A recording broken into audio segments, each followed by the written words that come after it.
ስለ እግዚአብሔር የገባንን ያህል ብንኖር እላለሁ።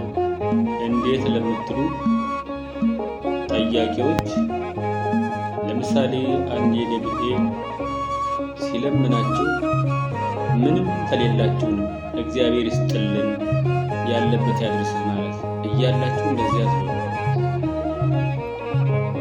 ተቀባዩም የኔ ቢጤ እግዚአብሔር ይስጥልኝ ሲባል አሜን ብሎ አምኖ ይሂድና ሌላ ቦታ ይድረስ እና ይሰጠው። ብዙዎች እግዚአብሔር ይስጥልን ሲባሉ የሚናደዱ አሉ። ተቀባዮቹ ያላቸው ሰጪ የተባሉት ደግሞ እያላቸው እግዚአብሔር ይስጥልን ብለው ያባረራሉ።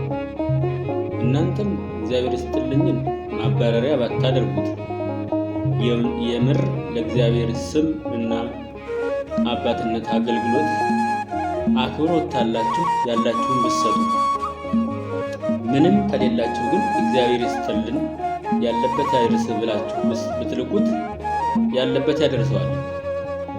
በእኛም ወገን ወይም በእኔ ቢጤዎቹ ተቀባዮቹ እግዚአብሔር ይስጥልን ሲሏችሁ አሜን ብላችሁ አምናችሁ ብትሄዱ አለበት ደርሷችሁ እግዚአብሔር ሰጪ ነው ያሰጣችኋል።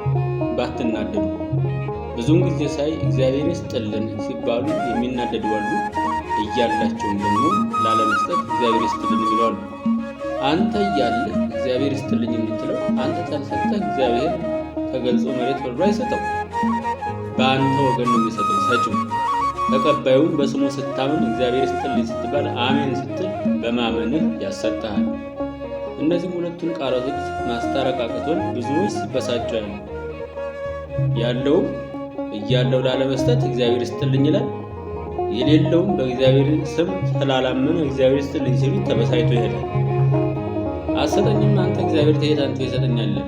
የዚህን አይነት መደፋፈር ከምናይ እውነት ስለ እግዚአብሔር ብለን ሰጭም ምንም ከሌለን እግዚአብሔር ይስጥልን ያለበት ያድርስህ ብንል ካለን ያለን እንሰጥ።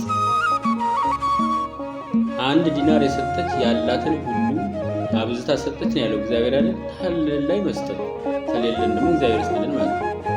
ተቀባዮቹም የተሰጠንን መቀበል አለበለዚያም እግዚአብሔር ይስጥልን ስንባል አሜን ብለን አምነን እንድንሰጥ ወደ ሌላ ቦታ መንቀሳቀስ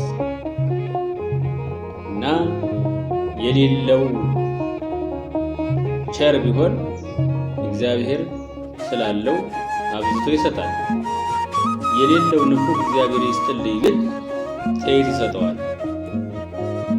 ማሰብ ግድ ይላል። ይሄን ለማለት ነው። አመሰግናለሁ። እግዚአብሔር ይስጥልን። እግዚአብሔር በስማችን እንዲከብር እኛም በአባትነቱ እንመካ። የሚመካ ሁሉ በእግዚአብሔር ይመካ ነው አይደል የሚባለው?